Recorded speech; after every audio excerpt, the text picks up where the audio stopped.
Hello అండి అందరికీ welcome back to Anu KR vlogs. నేను మీ అనురాధ. అందరూ హెల్దీనే కోరుకుంటారు కదా.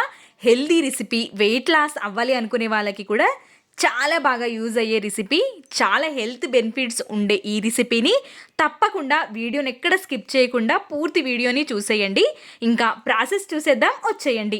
మిక్సింగ్ బౌల్ తీసుకొని ఇందులోకి 1 కప్పు వరకు జొన్న పిండిని తీసుకుంటున్నాను. ఇది మిల్లులో పట్టించుకున్న పిండి, మీరు ప్యాకెట్ పిండిని కూడా తీసుకోవచ్చు. 1/2 కప్పు వరకు బియ్యం పిండిని తీసుకుంటున్నాను. 1 గుప్పెడు వేయించుకున్న పల్లీలని తీసుకోవాలి. 1 స్పూన్ వరకు నువ్వులని కూడా తీసుకుంటున్నాను. 1/2 టేబుల్ స్పూన్ వరకు కారాన్ని యాడ్ చేసుకుంటున్నాను. కారానికి బదులుగా మీరు పచ్చిమిర్చిని కూడా తీసుకోవచ్చు. ఇక్కడ 1/2 టేబుల్ స్పూన్ వరకు పసుపుని కూడా తీసుకుంటున్నాను. రుచికి సరిపడా ఉప్పుని వేసేసుకొని ఈ గిన్నెని కొద్దిసేపటి వరకు పక్కనుంచుకోవాలి. ఇప్పుడు స్టవ్ పైకి ఒక మందపాటి గిన్నెని పెట్టేసుకొని ఇందులోకి 1 స్పూన్ ఆయిల్ని వేసుకోవాలి. ఎక్కువ ఆయిల్ అస్సలు పట్టదు ఈ రెసిపీకి, కాబట్టి 1 స్పూన్ ఆయిల్ వేసేసుకొని ఆయిల్ వేడిగా అయిపోయిన తర్వాత ఇందులోకి 1/2 టేబుల్ స్పూన్ వరకు ఆవాల్ని యాడ్ చేసుకోవాలి. ఆవాలు ఫ్రై చేసుకుని తీసుకుంటే రుచి చాలా బాగుంటుంది. 1 స్పూన్ వరకు పచ్చిశనగపప్పుని కూడా వేసుకుంటున్నాను. పచ్చిశనగపప్పు, ఆవాలు రెండు మంచిగా ఫ్రై అయిపోయిన తర్వాత 1 రెబ్బ వరకు కరివేపాకుని కూడా సన్నగా కట్ చేసుకొని తీసుకోవాలి. మనం పిండి ఏ కప్పుతో అయితే తీసుకున్నామో అదే కప్పుతో 1 కప్పు వరకు మెంతి కూర ఆకులని మాత్రమే తీసుకుంటున్నాను నేను ఇక్కడ, కాడలు కాకుండా. 1 గుప్పెడు కొత్తిమీర తరుగుని కూడా యాడ్ చేసుకోవాలి. కంటిన్యూస్గా కలుపుతూనే వీటిని ఫ్రై చేసుకొని తీసుకోవాలి. మూతని కవర్ చేస్తే వాటర్ రిలీజ్ అవుతాయి కాబట్టి మూతనేం కవర్ చేయకుండా ఈ విధంగానే ఫ్రై చేసుకొని తీసుకోవాలి. లైట్గా ఫ్రై అయిపోతే సరిపోతుంది. స్టవ్ ఆఫ్ చేసి చల్లారేంతవరకు పక్కనుంచుకోవాలి. ఇప్పుడు మెంతికూర ఫ్రైని మనం పిండిలోకి వేసేసుకొని మెంతికూర మొత్తం సపరేట్ అయిపోయే విధంగా కలుపుకొని తీసుకోవాలి. పిండిలో కలిసిపోయి రెబ్బలు సపరేట్ అయిపోయేంత వరకు కలుపుకొని తీసుకోవాలి. ఇదే విధంగా మనం వాటర్ వేసి కలుపుకుంటే ముద్దలుగా అదే విధంగా ఉండిపోతుంది. కాబట్టి పిండిలో ఈ విధంగా కలిసిపోయే విధంగా కలిపేసుకొని తీసుకోవాలి. ఇప్పుడు కొద్దిగా వాటర్ని కూడా వేసుకుంటూ పిండిని సాఫ్ట్గా అయ్యే విధంగా కలుపుకొని తీసుకోవాలి. ఒక కవర్ని కానీ కాటన్ క్లాత్ని కానీ తీసుకొని విధంగా నేనైతే కవర్ని తీసుకొని 1 స్పూన్ వరకు ఆయిల్ని అప్లై చేసుకొని తీసుకుంటున్నాను.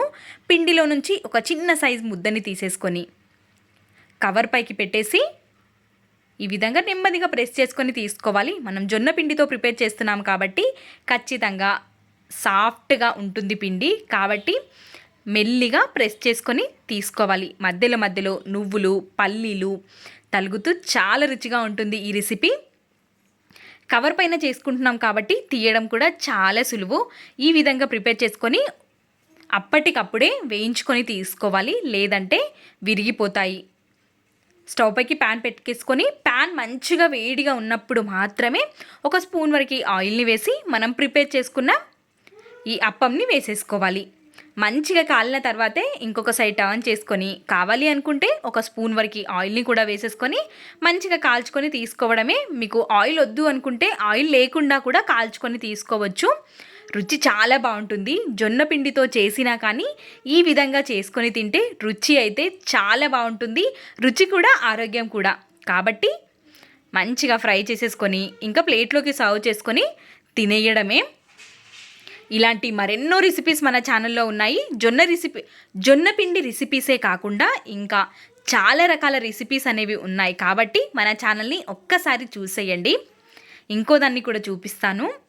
ప్యాన్ ఖచ్చితంగా వేడిగా ఉన్నప్పుడు మాత్రమే మనం అప్పాన్ని వేసుకోవాలి. లేదు అనుకుంటే అప్పం విరిగిపోతుంది, సరిగ్గా కాలదు అని గుర్తుంచుకోండి. కావాలి అనుకుంటేనే 1 స్పూన్ వరకు ఆయిల్ని కానీ నెయ్యిని కానీ వేసుకొని కాల్చుకోవచ్చు. లేదు అనుకుంటే అదే విధంగా కూడా మనం కాల్చుకొని తీసుకోవచ్చు. ఇంకా సర్వింగ్ ప్లేట్లోకి తీసేసుకొని కమ్మగా లాగించేయడమే. వేడిగా తింటే దీని ముందు ఏది కూడా పనికిరాదు, అంత రుచిగా ఉంటుంది. తప్పకుండా ఈ రెసిపీని ట్రై చేయండి. మీకు ఎలా కుదిరిందో మీ వాల్యుబుల్ ఫీడ్బ్యాక్ని కామెంట్ సెక్షన్లో తెలియచేయండి. ఒకటి విరిచి చూపిస్తాను, చూసేయండి.